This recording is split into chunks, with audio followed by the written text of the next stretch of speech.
ये video CHSL 2019 वालों के लिए है जो अभी तुरंत में 2-3 दिन से जो मैटर चल रहा है आपका रिगार्डिंग प्रोविजनल वाला कि OBC वालों को भी डाल रहे हैं UR के अंदर, EWS को भी डाल रहे हैं, क्या करना है क्या नहीं करना है, क्या फॉर्मेट है OBC का, क्या फॉर्मेट EWS का है, जिनको डॉक्यूमेंट सबमिट करने के लिए बोला है, जिनका DV अभी ख़त्म हुआ है और सही में चल क्या रहा है, सच्चाई है क्या, थोड़ा हम उस पर बात करते हैं। राइट, तो पूरा शुरू से लेके एंड तक फॉर्मेट से लेकर क्या हुआ क्या नहीं हुआ ये सब कुछ इसमें है, क्योंकि अब बहुत कम दिन बचा हुआ है, परेशानी और बढ़ती जा रही है। DV शुरू के 10 दिन गया, कोई दिक्कत नहीं रही, लेकिन जैसे ही 10 दिन बीता है आपका नई दिक्कतें आ गई हैं सामने। ठीक है, तो देखते हैं यार हुआ क्या है। देखिए अभी परसों मैंने एक वीडियो डाला था जिसमें एक ईमेल आया हुआ था कोलकाता रीजन में एक कैंडिडेट को जिसका DV हो गया था और उससे बोला गया था कि आप अपना डॉक्यूमेंट वेरिफिकेशन के बाद आया था कि आप अपना वैलिड जो आपका है डॉक्यूमेंट रिगार्डिंग EWS का वो सबमिट करिए, वरना आपको EWS से UR में कंसिडर कर लिया जाएगा। और उनको डेडलाइन दी गई थी 23 तारीख को। अगर आप परसों की वीडियो देखोगे तो वो मैंने स्क्रीनशॉट डाला हुआ है, आप वो देख लेना। अब दिक्कत कहाँ फंसी है? दिक्कत फंसी है OBC वालों को। OBC के कुछ लोगों के मैसेज आज सुबह से आने लगे हैं कि जिनका प्रोविजनल है क्या उसको भी जनरल में कंसिडर कर रहे हैं। EWS के ये भी आए हैं कि सर तुरंत के तुरंत उन लोगों ने UR में ही डाल दिया है, कोई प्रोविजनल का चक्कर ही नहीं रखा। या कुछ लोगों का ये भी मैसेज है कि सर डेडलाइन जो आपका है ये हफ्ते भर का कि आप बाकी जमा कर दीजिए, वो भी नहीं दिया है।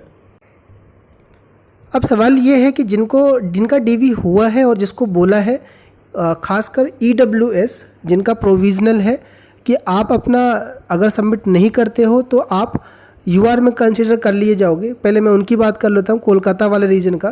तो ये जो मैसेज है बच्चे, ये बिल्कुल पहले तो ये जेन्युइन मैसेज है आपका, और आपके पास समय बहुत कम है। हफ्ते या 10 दिन की बात छोड़ो, अगर 2 या 3 महीने का भी रहता तो कोई भी डिपार्टमेंट बैक डेट में सर्टिफिकेट बनाता नहीं है। तो देखो सबसे बड़ी समस्या जो कट ऑफ के आसपास है EWS में, उनको लेकर के OBC वालों का जो भी मैटर है मैं बता रहा हूँ। और EWS वाले जो फॉर्मेट ढूंढ रहे हो आप, जो फॉर्मेट के लिए कई लोगों के मैसेज आए हुए हैं कि किस फॉर्मेट से आपने बताया था, वो कहा था, वो मैं अभी आगे बात कर रहा हूँ उसके रिगार्डिंग। तो 2 दिक्कतें हैं, एक EWS का दिक्कत है, एक OBC का है। इसी बीच में SC ST जिनके वो भी घबराए हुए हैं, कह रहे हैं कि सर क्या हमें भी डाल देंगे। मैंने तो अभी तुरंत ही बनवाया है, 2 महीने पहले ही बनवाया। कल किसी ने बोला था कि मैं अभी पिछले हफ्ते बनवा के लाया हूँ। तो यार SC ST में आपका जो भी स्टेट का है, सेंट्रल का है, सब चलता है। 15 साल पुराना है वो भी चलेगा आपका। राइट, तो आप बिल्कुल घबराइए नहीं। मामला जो फंसा है OBC और EWS का, और वो भी फंसा है आपका केवल और केवल प्रोविजनल वालों का। सबसे पहले मैं प्रोविजनल OBC की बात कर रहा हूँ। देखिए OBC का जिसका भी प्रोविजनल है, अच्छा पहले मैं एक चीज़ बता दूं आपको कि आपके पास जितने भी सर्टिफिकेट है ना, चाहे 2012 का भी है, 13 का भी है, 14 का भी है, कोई भी हो, स्टेट का हो, सेंट्रल का हो, हाथ का बना हो, कहीं सा भी हो, लेके आप उसको जाइएगा। पहली चीज़ तो कई लोग का ये भी रहता है सर मैं कौन सा लेके जाऊँ। अरे आपके पास जितने डॉक्यूमेंट है, कागज़ ले जाने में कितना रहता है आपका, सारे डॉक्यूमेंट लपेट के ले जाना, जितने पुराने सब कुछ लेके जाना आप। राइट, मैं ये इसलिए बोल रहा हूँ कि छोटी छोटी चीज़ें आपको वहाँ पर आप ध्यान नहीं रखते हो। आप सोचते हो कि यार 12 का क्या ही लगेगा, क्या पता 12 वाले से आपको क्लियर मिल जाए। एक बार आपका DV में स्टेटस क्लियर हुआ, आगे डिपार्टमेंट के पास इतना नहीं रहता है कि डिटेल में इंक्वायरी करे, आगे सब कुछ क्लियर ही चलता है। मेन SSC की DV में ही क्लियर वाली बात है। तो हो क्या रहा है कि जिसका भी OBC का क्रूशियल डेट के बाद का है, पहले का है कोई मतलब क्रूशियल डेट वाला है, कोई दिक्कत, जो क्लियर मिल रहा है उनकी कोई दिक्कत नहीं। जिनका बाद का है, राइट, तो उनको ये कहा जा रहा है, ध्यान समझ, उनको ये कहा जा रहा है कि जैसे मान लो आज किसी का हुआ था, मान लो 21 तारीख है, तो उनको ये कहा गया कि आप 31 तारीख तक अगर क्रूशियल डेट वाला दे देते हो, सपोज करो किसी ने 21 का दिया, अगर उनसे कह रहे हैं कि हमारा जो नोटिफिकेशन उसमें 19 से पहले का बोला जा रहा है, आप 17 या 18 वाला दे देते हो। ऐसा हो सकता है कि वो कैंडिडेट 18 वाला अपना न लेके आया हो और वो 21 का लेके आया हो। राइट, समझे बात। तो आप अगर 31 तक ला करके वो दे देते हो तो आपका जो स्टेटस क्लियर प्रोविजनल है, क्योंकि जब आप DV करवा के हटते हो तो वहाँ पर स्टेटस मिलता है आपको कि P है कि C है। तो जो आपका स्टेटस P है वो हम C कर देंगे, क्योंकि ये अपडेट लास्ट डे तक आपका ये विंडो खुला रहता है। और जब आप वो सर्टिफिकेट लेके जाते हो तो वो दोबारा से एंटर करके वो क्लियर कर देंगे, C कर देंगे वहाँ पर। उनका कहने का ये मतलब है। और ये सेम चीज़ EWS वालों के लिए भी चल रहा है आपका। और मैं बता दूं आपको कि कुछ जगह जैसे प्रयागराज से आया है ये मैसेज कि सर उन्होंने पूछा भी नहीं, उन्होंने तुरंत यूआर में कंसिडर कर लिया। तो यार ये अब उनकी मनमानी वाली बात है।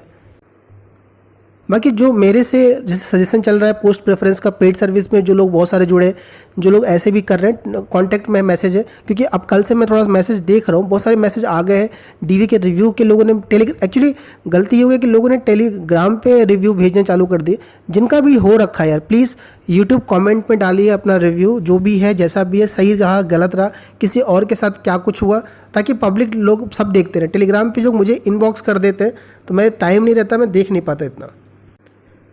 तो जो ये ओबीसी का बोला गया है कि आप इतने दिन के अंदर दे दीजिएगा ला करके, आप अगर आप नहीं देते तो फिर वो आपका स्टेटस प्रोविजनल ही रहेगा। यानी जब आपका रिजल्ट आएगा तो लिस्ट में आपका नाम भी रहेगा। सपोज करो आपको AFHQ मिल गया, आपको CGDA मिल गया, या कोई डिपार्टमेंट मिल गया आपको, तो आपका स्टेटस P ही रहेगा, आपको पोस्ट मिल जाएगी। अब जो ये प्रोविजनल था, अब SSC आपसे बोला कि आप 10 दिन के अंदर अपना ये प्रोविजनल क्लियर करा लो, ला कर दे दो।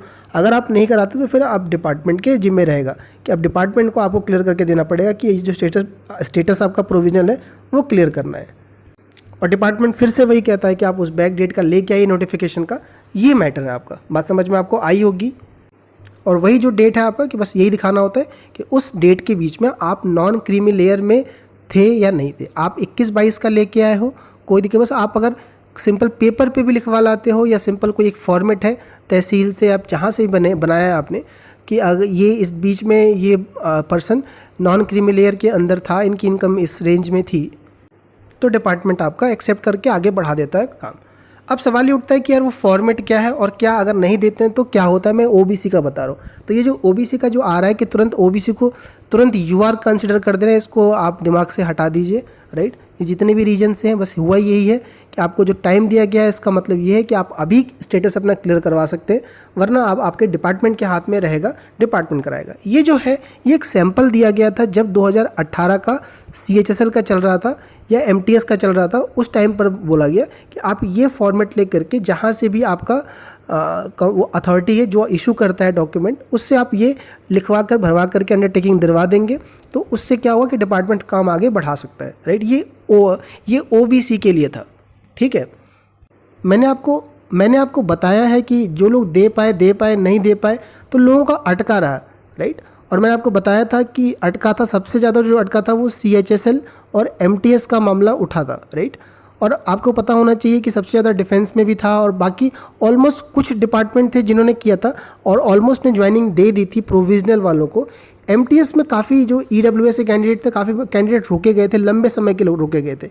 ये आप RTI देख सकते हो कि जो चंडीगढ़ जोन है वहाँ पर, राइट, चंडीगढ़ जोन में 9 लोग कैंडिडेट थे जिनको रोका गया था प्रोविजनल। ये CGL 18 का है, राइट, और बाद में उनको ज्वाइनिंग दे दी गई, राइट। तो मैं आपको ये कह रहा हूँ कि आप घबराने की ज़रूरत नहीं है आपको, राइट। जो लोग घबरा रहे हैं इसको लेकर के कि प्रोविजनल है बाद में क्लियर हुआ कि नहीं, 17-18 में पीछे लोगों का क्लियर हुआ है, राइट। और आप जेन्युइन, सबसे मेन चीज़ अगर आप रियल हो, आपका वो है, बस एक डेट का इशू है तो आप नहीं बाहर होगे। सर्टिफिकेट बेकार है आपका, फर्जी है, तो एक इशू बनता है कि यार वो बहुत बड़ा कंसर्न है आपका और वो सही नहीं है, लेकिन बस एक डेट की वजह से वो चीज़ जायज़ नहीं है, राइट। तो आप ज्वाइन कर जाओगे, घबराने की ज़रूरत नहीं है। तो ये सब कुछ रहा OBC को लेकर के। यार देखो, पेड सर्विस चल रही है 20 से लेकर 30 तारीख तक। अब जिनका भी आगे है यूज़ कर सकते हो, टेलीग्राम पे मैसेज कर दीजिएगा।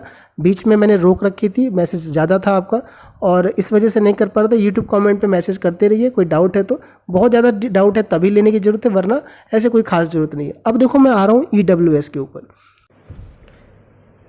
सबसे पहली चीज़ कि यार देखो, EWS के कैंडिडेट इतने गए नहीं हैं। मामला जो उठा है वो 19 से ही आया है आपका, राइट। और OBC को प्रोविजनल तो दे रहे हैं, UR में कंसिडर वाली बात नहीं आई है, लेकिन EWS कैटेगरी का जो ER रीजन से सुनने को आया है कि अगर आप नहीं दे पाओगे तो आपको कंसिडर करा जाएगा UR के थ्रू। तो देखो, मैं पहले आपको इसका रास्ता बताता हूँ क्या कर सकते हैं। अभी जो टाइम बहुत कम है, पहले तो देखो हफ्ते भर का ही टाइम दिया हुआ है। जिनको भी ये मैसेज आ रखा है आपका, ट्राई कर सकते हो आप, जहाँ से ये बना हुआ है आप सैम्पल फॉर्मेट पे, एक पेज पे या जैसा भी रहे, अगर ये बस लिखवा सको। अब बहुत मुश्किल काम है ये, लेकिन अगर ये करवा करके अगर कोई सैम्पल पेपर भी अगर पहुंचा सकते हो डॉक्यूमेंट वेरिफिकेशन सेंटर पे जहाँ पर ये चल रहा है आपका DV, तो ये अच्छी बात होगा। वरना अभी जिनका रह गया है, उनको देखो यही राय है मेरी तरफ से, अगर आपका स्कोर डिसेंट है 245, 250, 46, 47, आप जा सकते हो यूआर से। अगर आपके पास कोई नौकरी नहीं है, आपको बहुत ज़्यादा डर लग रहा है, अगर आप यूआर के कट ऑफ के आसपास हो, 2 नंबर ज़्यादा या 2 नंबर कम हो, मेरी अकॉर्डिंग अगर आपकी जॉब लगी है, अगर लगी है कहीं मान लो आप, या फिर आपके लगी कह रहा हूँ, अगर मान लो आपके स्कोर अच्छे हैं, CGL 19 का वेट कर रहे हो आप, राइट, या फिर आपको लग रहा है कि आप अगले एग्ज़ाम में कर जाओगे और आपको इतना ज़्यादा वो नहीं है, तो आप डेफिनेटली जा सकते हो यूआर से या फिर उससे। लेकिन मेरी राय है कि अगर कट ऑफ के आसपास हो आप, तो आप EWS से ही कराओ, राइट। और रही बात क्या स्टेटस देंगे, वहाँ पर आप 2 चीज़ें देख सकते हो। एक तो अंडरटेकिंग के लिए बोल सकते हो, अंडरटेकिंग होता है SSC भरवाती है वहाँ पर, कि आपका जो डॉक्यूमेंट है वो आपका, अगर आप उस फॉर्मेट में नहीं दे पाते हो आगे जाके, तो आपका कैंडिडेचर रिजेक्ट कर देते हैं। और अगर आपका ये मुद्दा नहीं उठ रहा है, सिर्फ प्रोविज़नल ही दे रहे हैं और आगे बढ़ाने की बात, जैसे दिल्ली वाला मैं बात करूं, दिल्ली वाले में आपको प्रोविज़नल दे देते हैं, डिपार्टमेंट क्लियर करता है।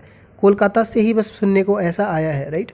तो अगर आपका EWS दिल्ली रीजन या अदर रीजन में दे रहे हैं आपका, जैसे प्रयागराज में आया है सुनने में कि उन्होंने कर दिया तुरंत, अगर ऐसे तो फिर आप नहीं कुछ कर पाओगे, राइट।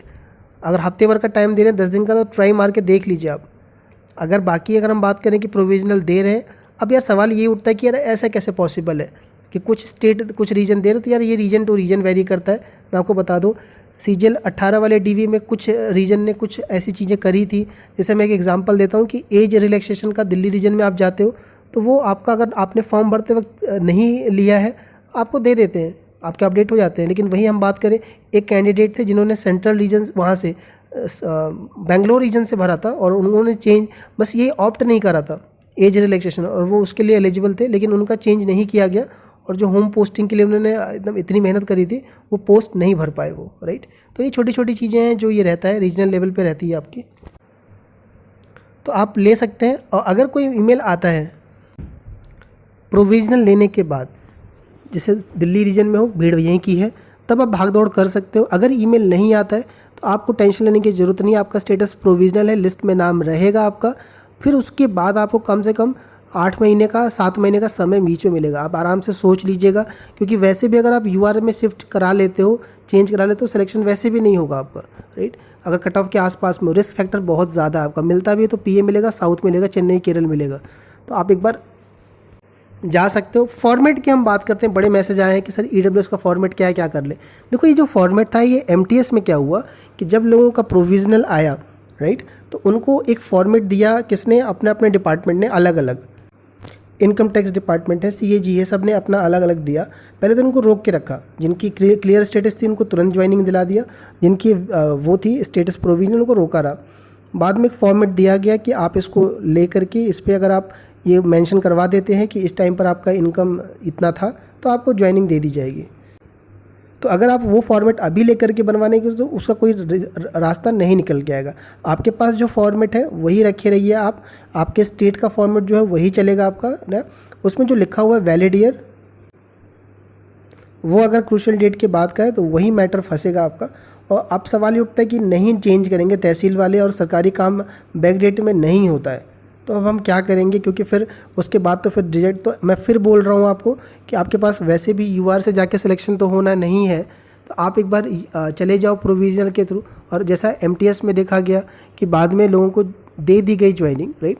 मेन चक्कर है कि अगर आपका स्टेटस सही है, कहने का मतलब है कि अगर आपका डॉक्यूमेंट बस एक ईयर की वजह से फंस रहा है, तो डिपार्टमेंट ये चीज़ करवा सकता है वेरीफाई कि हाँ ये बंदा की अर्निंग कितनी है, जहाँ से बना हुआ है, ये भेज के पता करवा सकता है वो अपने एंड से, राइट। तो जब ये लगेगा कि यार इतने सारे स्टेज क्लियर करके आया है, तो एक पेज की वजह से वो बाहर नहीं करेंगे। और पिछले सालों में MTS में देख लिया गया, CHSL में देख लिया गया, लंबा रोक के रखा, लेकिन ज्वाइनिंग दे दिया लास्ट में, तो ज्वाइनिंग मिल जाएगा। OBC वाले घबराओ नहीं, क्योंकि ज़्यादातर भीड़ OBC की है। EWS जो बाउंड्री के आसपास हो, आपका वैसे भी डाउटफुल है, तो आप यार देख सकते हो। फिर बाकी जिन्हें हाई स्कोरर हो आप जा सकते हो, घबराने की ज़रूरत नहीं है। DV पर फोकस करिए, करके देख लीजिए। जिनका मैसेज आ रखा है थोड़ा भाग दौड़ करके देख लीजिए आप, राइट। या फिर SSC से बात कर लीजिए कि शायद वो कोई अंडरटेकिंग भरवा ले कि बाद में हम दे सकते हैं डिपार्टमेंट को, तो कोई काम बन जाए। बाकी आप YouTube कमेंट में ज़रूर लिखिए जो भी डाउट है। DV जिसका हो गया अपना एक्सपीरियंस दीजिए, कोई जानने वाले का कोई एक्सपीरियंस से लिखिए ताकि सब तक बात पहुँचे। कोई भी बंदा जिसका मतलब मेहनत है वेस्ट नहीं जाना चाहिए एक पेपर की वजह।